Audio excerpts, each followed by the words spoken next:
how do we get from Robbinsdale to Glenwood Hills Hospital? My sister was born there. I think lots of people have a story about that hospital. We'd go on field trips there from school when it was Golden Valley Health Center. What I remember was I was out beer can collecting. That was a wonderful way to explore our world when we were little, because we would just head out into the woods and we'd look for beer cans. And we would walk down 26th Avenue, which is the borderline between Robbinsdale and Golden Valley, where I grew up in prestigious South Robbinsdale there. And we get into these little woods where Sahaki Park is, and I think it's called Mary Hills Park in Golden Valley. And we'd walk through there, and just below St. Margaret Mary's Church, there was a car that was wrecked in the woods. And that was where we were sure we were going to find beer cans, because if there was a car wrecked in the woods, they must have had beer, and there would be old beer cans around somewhere. And this car was probably from the 1950s. It's still there. And we would walk down the railroad tracks from there, and then we would walk up into Worth Park, and there was a bridge there that crossed the railroad tracks. And the bridge, I remember, had a plate on it that said, this bridge was built in 1927 or something. And my buddy was saying, yeah, just think of the guy he's coming along across this bridge. Maybe he's driving a Model T, and he's got a 6-pack of Cone Tops, probably a Glick Growlers, because that was the Cone Top beer can we wanted. And he probably tossed them off the side of the bridge because the cops were chasing him. And now we can just go down to the woods and we'll find these old Cone Tops. Well, we would find all sorts of beer cans down there. Punch tops, before you had a pull tab that you could pull off the top, and Cone Tops and steel beer cans and whatever we could find. And we'd wander through the woods and look for all the places where the kids had their beer parties and find these cans. And then we would end up back at Little Twin Lake, the little beach there. And I remember this guy was sitting there, drinking a great big can of beer. It was a Schlitz malt liquor bowl, and he looked like a strange hippie guy, and he was smoking something. And I said, could I have that can? He's like, well, when I'm done with it, you can have it, kid. And then we went and looked for all the beer cans around in the woods there and came up off the trail. And then we were at this hospital. And I remember my sister was born there. And what do we know about that hospital? Well, it's a great hospital. So Glenwood Hills Hospital has kind of an interesting story. It is pretty unique for the upper Midwest. Golden Valley developed from the east to the west. So the eastern border is right on the border of Minneapolis. And that's kind of where this hospital gets its start. So there was a man named Raymond T. Raskop, and he was a business administrator at something called the Homewood Hospital in Minneapolis. So he was working at this Homewood Hospital in the 1920s. And he and his first wife, Helen, who was a registered nurse, got interested in mental illness, which is pretty early. Even today, there's a lot to learn about mental illness, but in the 1920s, they were really at the beginning of even thinking about how to have more modern approaches to mental illness. And so together, the two of them in 1932 purchased the bankrupt Homewood Hospital. So this hospital in Minneapolis they buy, and they turn that into the first fully chartered psychiatric hospital in the Northwest. Definitely in the state and kind of in the region. So that's about 1933, and we have an old photo of it. It's kind of this big white building, just a pretty basic looking building. And that's how the Raskops get their start. But in 1935, they're looking to expand, so that's when they start looking out towards Theodore Wirth Park. They buy this 35-acre property, and that's where the hospital is that you saw, Pete. So they buy that in 1935, and by 1936, they already have 2 buildings, and they admit their first patient to Glenwood Hills Hospital. Pete, when you were there, did you remember a great big, sort of regular-looking hospital building and then lots of small houses, kind of little more residential-looking units? Yeah, and one of them was a little bigger than the other ones, and it had kind of a red tile roof. There was also a great big house that was built sort of on the island between Sweeney Lake and Twin Lake there. Yes, and Raskoff lived on that sort of peninsula out into the lake. He eventually built sort of a mid-century modern home out on that peninsula. But yeah, so they start developing that property. There's an old painting of it, an oil painting of it originally, showing some of those old buildings. It used to be the Hart's greenhouse property. They had a nursery there. So we're in the 1930s, and originally the Raskops just sort of own it. It's their private business. But in 1937, there's a little quote that says, "Under pressure of heavy taxes and with concern for the future growth of Glenwood Hills, Mr. Raskop deemed it wise to give up private ownership of the hospital, and in 1937, it was converted to a charitable trust." So now it's more of a nonprofit sort of structure. And they start putting out advertisements in newspapers. And I just want to read this announcement for their hospital because it really sounds more like a country club. So they've got a picture of their new hospital. It says, announcing Glenwood Hills Hospital, the Northwest's new hospital for the diagnosis, care, and treatment of nervous and mental disorders. And then they have this paragraph, 38 acres of elevated land and hills adjoining Glenwood Park and Twin Lake on Golden Valley Road. Beautiful surroundings, parks and drives, golf grounds, lakes, woods, creeks, country environment affording tobogganing, skiing and skating, or horseback riding. You could go swimming, fishing, ball playing, tennis, and croquet in season. They have new buildings equipped with all the modern facilities. They're fireproof, new detention windows, day rooms and occupational therapy, fireplaces, new hydrotherapy, the latest and most modern in architecture and construction. And food was also a big component of the hospital. So there's this funny line that says, tray and dining room services, an abundance of artesian well water.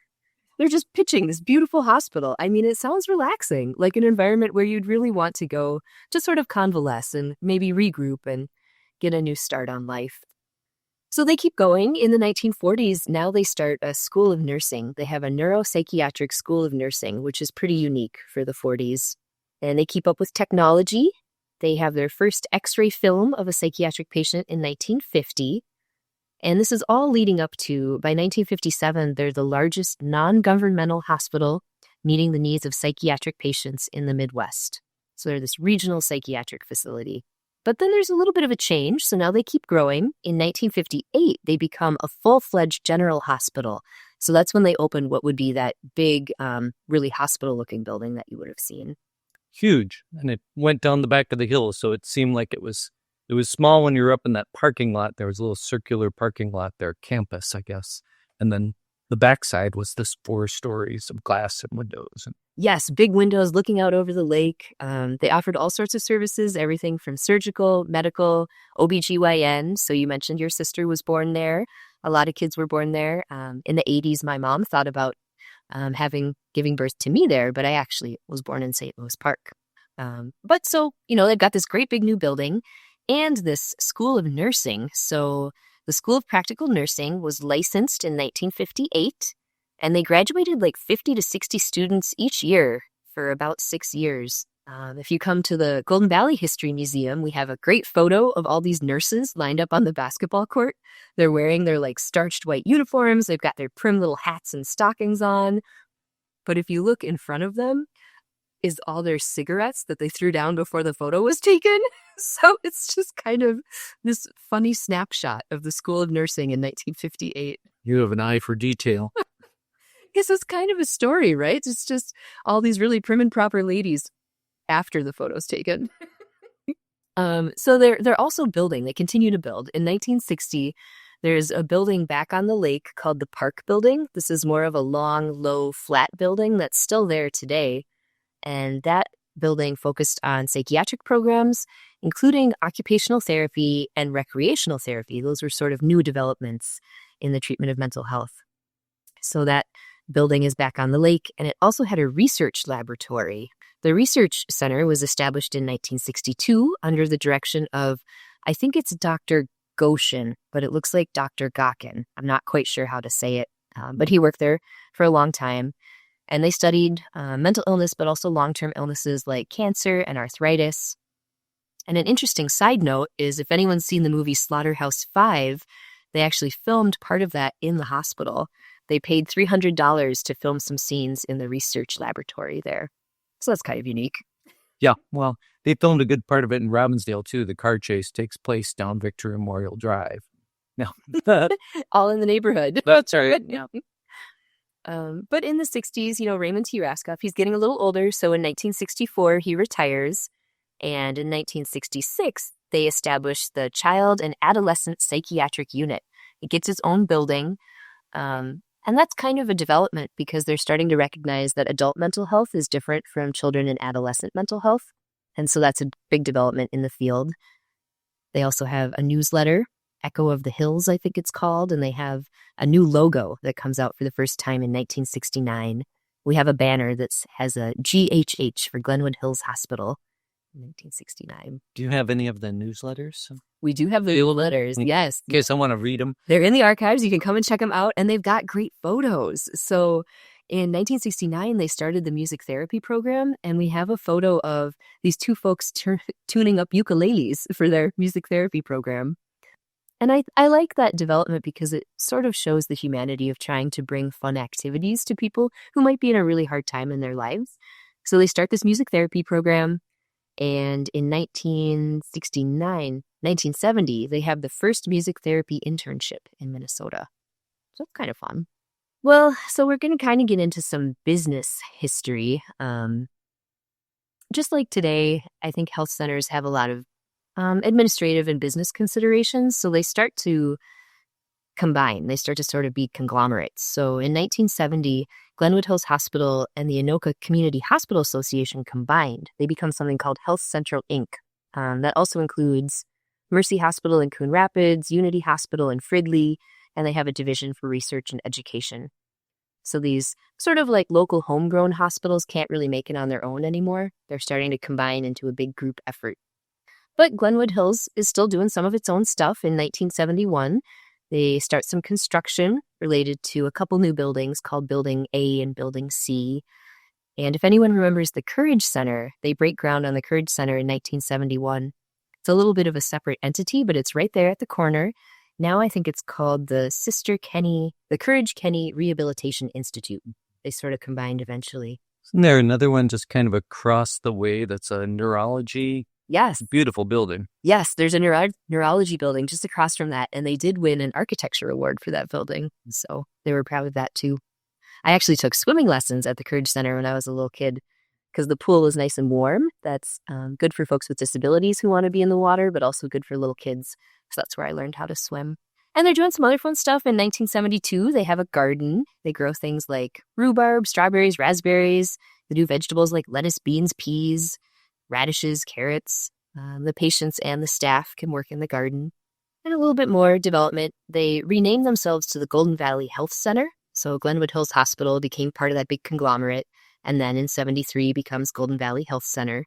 And they get a wonderful logo with the cattails on it, which I still remember for some reason. Maybe somebody got a jacket or a T-shirt or... Yeah, the circular logo with these 3 cattails. And I would guess in reference to that beautiful lake because they did really have such a pretty campus there. And the 70s are unique. They start to specialize in some areas of healthcare that are a little harder or a little more specialized. They established the Ridgewood Chemical Dependency Program. So they're focusing on rehabilitation services and crisis intervention. They also do an outpatient chemical dependency program. They worked with sexual health for a while too. So really starting to do some pretty cutting edge work, I think, in those areas that were harder for general hospitals to get into. But the 1980s is sort of a whole phase in itself. That conglomerate that was called Healthcare Inc., they started a joint venture with something called CompCare.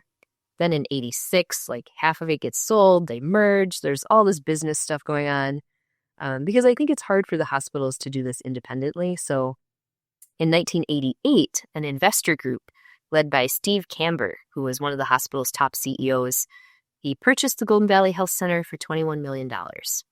So he buys it in 1988, and in 1989, the nurses go on strike. It's not working out very well. They just think the system isn't working. And I think there's a few more years that are kind of troubled, and the Golden Valley Health Center closes in 1992. I think it just sits vacant. I don't know a lot about what happened between 92 and 1995 because it reopened in 1995 as THC, or the Transitional Hospital Corporation. They reopened the hospital.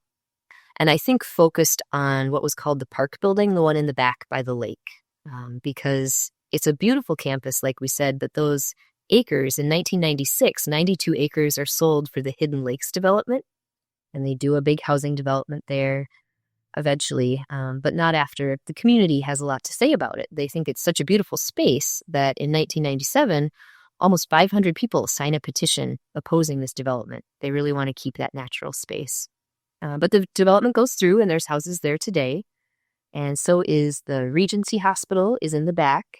The Minneapolis Clinic of Neurology, I think, is the one along Golden Valley Road. And the Courage Center is now the Kenny Rehabilitation Institute.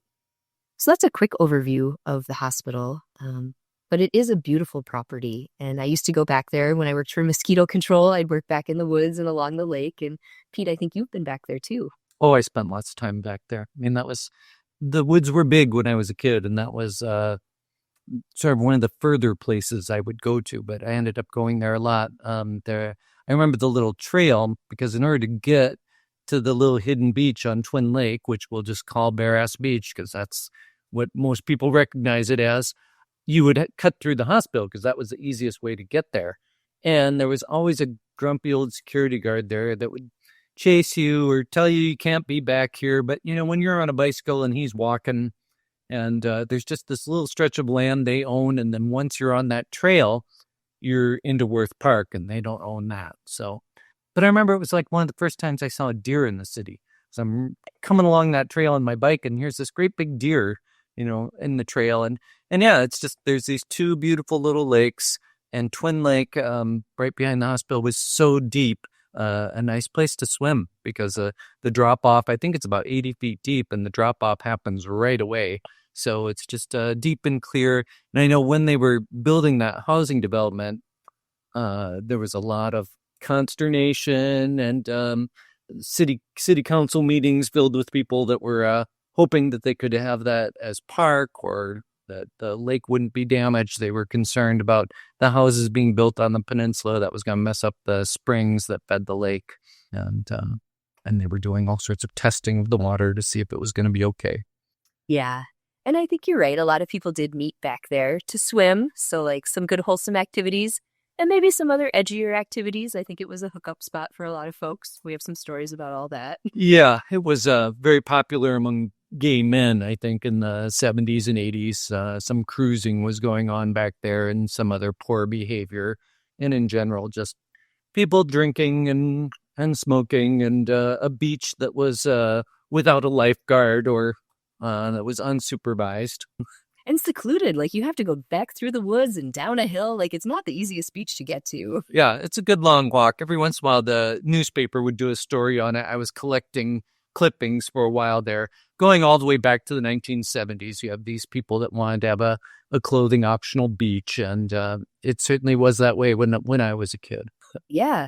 Well, and it's kind of interesting because Theodore Worth Park is under the Minneapolis Park Board. The Minneapolis Park District manages that property, even though part of it's in Golden Valley. So it's a weird jurisdiction between Golden Valley Police and the Minneapolis Park Board.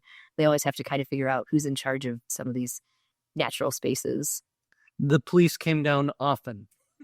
They had it figured out. It was usually the Golden Valley Police. And they would just go around and write tickets, and some people would scatter and run, but most people would just sit there and collect their ticket and, either pay the whatever fine it was for having an open container of beer, or improper attire was the other citation that people would get.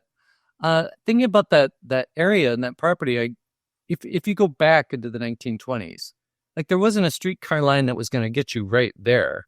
So you might have, it must have even been more secluded then. I mean, there wasn't much out there. The one thing I know was out there is where the fire station is now. There was a little stand that sold vegetables, and I still am looking for a picture of it, but they also sold wild rice there. There was that little lake that was a little further up. That's really just a swamp that was called Rice Lake, and I always thought there must be a connection. So you mentioned a greenhouse. What else was in that area? I think it was the Hart's Nursery, and then I think they sold that just to become the hospital. So then after the hospital, it became the housing development. And I think that's really the trajectory, because a lot of Golden Valley didn't develop until later. So the hospital, I remember you would come up this long drive, and there were a couple little pine trees and a great big mowed lawn up to the hospital, and huge. They would have Easter egg hunts out on that big lawn. And then you'd come around the corner and you saw, and either the new hospital building was built right into the old ones, but what you saw was a circular drive and probably 5 or 6 buildings that I'm guessing were built in the 20s or 30s, because they had the red tile roofs and they're brick buildings, and then the new building on top of that. And then a good sized parking lot, and then the little Regency building. I visited a number of friends that were getting chemical dependency treatment and stuff back there. And I remember going into that Regency building, and it had these great big windows that, kind of looked down through the trees and the lake, and all those big old oaks were all over those hillsides. I mean, it's still a beautiful area, but they put a lot of houses. That property is unrecognizable. Yeah, they're really crammed in there. And I was working at mosquito control when they were building or updating some of them. Maybe they were putting more in, but yeah, they really crammed them in. I heard from someone who lives there that part of the agreement was if they did this housing development that was that concentrated, the city of Golden Valley wouldn't be responsible for snow removal. The streets are so tight that Or the roads. yeah, that development has to be in charge of their own roads and snow removal. Have you been out on the peninsula since the development? I have. The thing that sticks between the lakes. I did drive out there, so it's unique. You've got this really crammed in, concentrated housing development, and then this beautiful peninsula with maybe only 5 houses, 5 big giant houses. One of them is that mid-century modern home that the Raskop, the administrator. So they never tore it down. They never tore it down. What? There, yeah. And you can tell because it looks so different from the ones next to it. They're, great, big, really fancy houses. Well, that was a beautiful house, too, when it was built, but I suppose it looks small now. Compared to his neighbors, yeah. And you feel a little weird back there. I guess it's a public road, but it feels private because it's just this one little road that you're going up and down. But it is really pretty back there. Oh, I want to go drive back there now. You should. It's a good trip. And of course, the beach is still there. Everybody said, well, it's going to ruin. Nobody's going to want to go to the beach. There's just going to be these houses overlooking. And I thought, well, those poor people in their $1 million homes, they're going to have to look at all these kids. Well, not really kids. It's all these geezers, standing around naked on the beach drinking beer. But I don't think it's quite that way. I think there's some trees that grew up in the way. But the last time I went to that beach, that a bunch of kids had set up a ping pong table, and it was packed. I mean, it was a nice day, so there was just a ton of people. So it's still getting a lot of use. And the other great thing about going swimming there was you could bring your flotation devices, whereas most of the city lakes, you're not allowed to, head out there on your raft, but you can, just bring a little raft and go out and lie around in the middle of the lake, and rarely is there anybody to bother you. It's not really regulated. It does seem mostly like a party spot. I've never really heard a lot of fishing stories. There isn't really access to it for a boat launch or anything. There would be some fishing. There was always somebody with a canoe and out casting a line, going by the beach really slowly to see what was, Just to check it out. trying to stay out of the ways of all the people on their floaties as they. It's so funny. I really hear stories kind of in 3 categories about this property. One is like the fun at the beach. One is a lot of memories of I was born there or I have a sibling born there. So they're kind of like fun or nostalgic memories. But we do get some harder memories, people who had actually been in the hospital for chemical dependency or other issues. And they often ask how they can access their records or if they had, a family member there. And it can be a little tricky to find, but if anybody out there is wondering, I think the records are with the Abbott Northwestern Hospital. So you can just reach out to them. They would probably be the best place to look for records or give you advice. We don't have medical records at the Golden Valley Historical Society, but we can try to help you find them if it's important for you. Because I think for a lot of the, some of the mental health issues, treatment back then was really hard and they didn't always know what to do. And maybe some of it wasn't so great. I can't comment on, what happened inside the hospital, but I know people had hard memories. And so we're happy to help them think about that and find the history we can. We don't always have a lot to go on. But if anybody has questions, just reach out. We're happy to chat. People that I visited there, well, they didn't complain, but they were in treatment and they were just happy to have a visitor. And Yeah. they were teenagers for the most part. And yeah, both at that Regency building and the other building. So this would have been the late 80s. Maybe there were programs in both buildings. Yeah, I think so. They even did, for a while, they did some work on eating disorders. I interviewed a lady who had worked in the kitchen there, and she had great stories and really fond memories of the hospital. But even she said that treatment has come so far because she remembered when she worked there, there was a time when to treat eating disorders, you would just ask people to eat. The instruction was just to ask them to eat. She said she would have to give these huge plates of food to people who had some hesitancy about eating, and her job was just to stand there and watch them until they ate it. And she said it was so terrible for everyone, and we don't do it that way anymore, but that's what they were doing at the time until they knew better. So there were some, hard treatment stories that people still live with today. I would stop there when I was beer can collecting or hanging out in the neighborhood or going to that little beach. I would stop there because there was a cafeteria, or not really a cafeteria. I think it's called an automat. You would go in and there would be sandwiches and an apple and a banana or something in this machine, and you'd put a little money in, and then you would slide back a plastic door and you could, grab yourself a snack. For some reason, we would just wander in, and I don't think we went in the main entrance. I think there was an entrance or an exit on the back side of the hill that was open, and we would just, or else we would go in the main entrance and take the elevator down. We knew where this place was, but we would just go in there and grab our soda or our sandwich or something. Yeah, different times. The lady who worked in the kitchen also talked about when someone gave birth, they would set up a special meal for that person and their partner, and it was like a candlelit dinner. They would have a special, catered meal after they had given birth, and she said that's so different from today. You give birth and you're out of there, and back then they could stay for a week. You'd get a candlelit dinner. It was a whole thing. Yeah. So she just thought a lot about how things had changed. And of course, we have this story in Robbinsdale of Dr. Samuelson, who started North Memorial Hospital. And I know that at some point, 1950s, I think, he built a house over there on Sweeney Lake. And he had an airplane that he would land on the lake. And I just wonder, did anybody mention any was there any relationship between those two hospitals that are really 2 miles away from each other? That is such a great question, because I was just recently at North Memorial, and they had a little history, and someone there had won an award really early on for their work with mental health. And now you make me curious about, were they connected to the Glenwood Hills Hospital, even though they worked at North Memorial, because it was such a unique thing at the time. Was it Dr. Ralph Rossin? So here's just a little snippet from what I read at the hospital. It said that Dr. Ralph Rossin was horrified at the conditions facing the mentally ill, and from the time he took over the hospital, he made many changes. He pioneered the practice of taking patients out of restraints, insisted on one diet for patients and employees alike so that patients didn't get mush while employees ate meat. He believed that each patient needed a major prescription for their needs, and pioneered individualized care within the state hospital setting. That's when he was working at the state hospital in Hastings, but he brought that experience with him when he came to North Memorial. So it seems like there's kind of a concentration there of people working on really difficult situations and trying to find new approaches, more humane approaches. So people that you've talked to, or people that have come into the Golden Valley Historical Society with memories of this place, what are some of the older memories?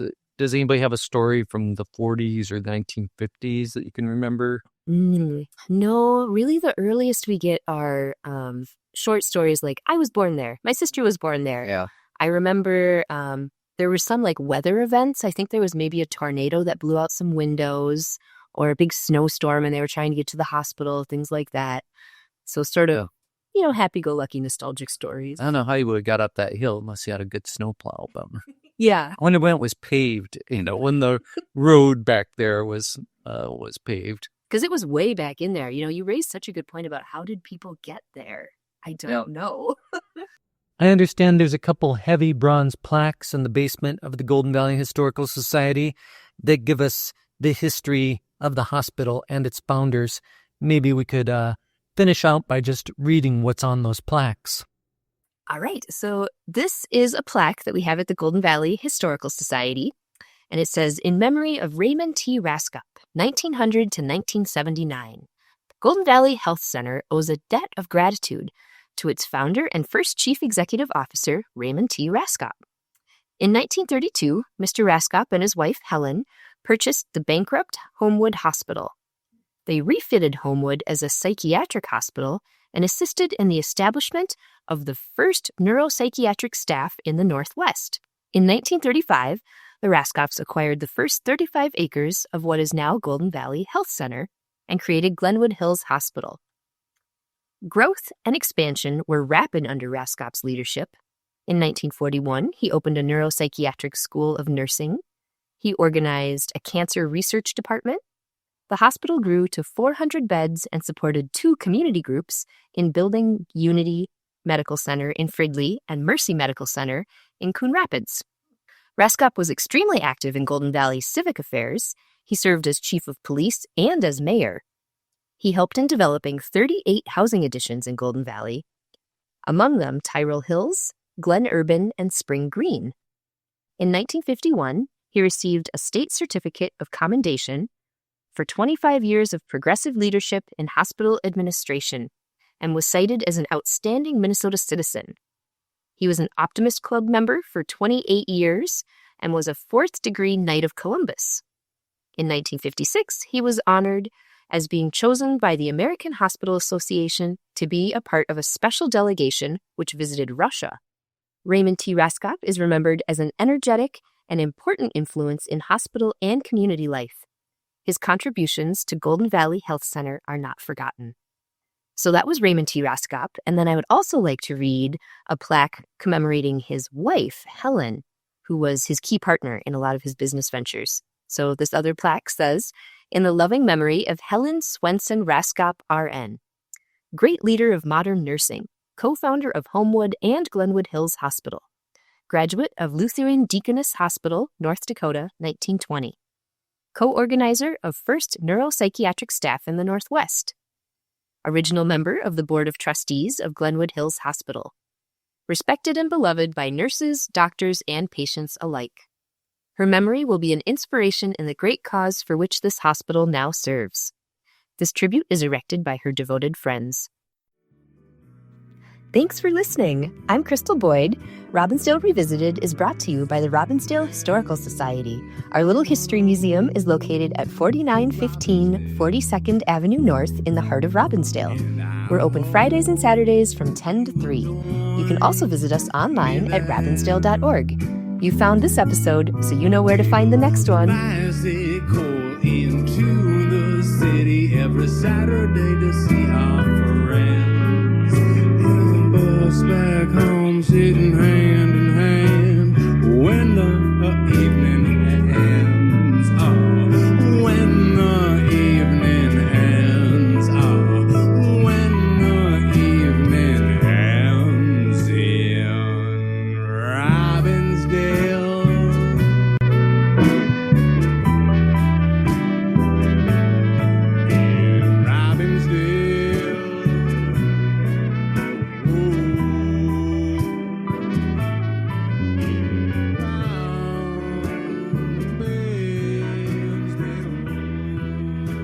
Our theme music is provided by Gabe Barnett and Them Rounders.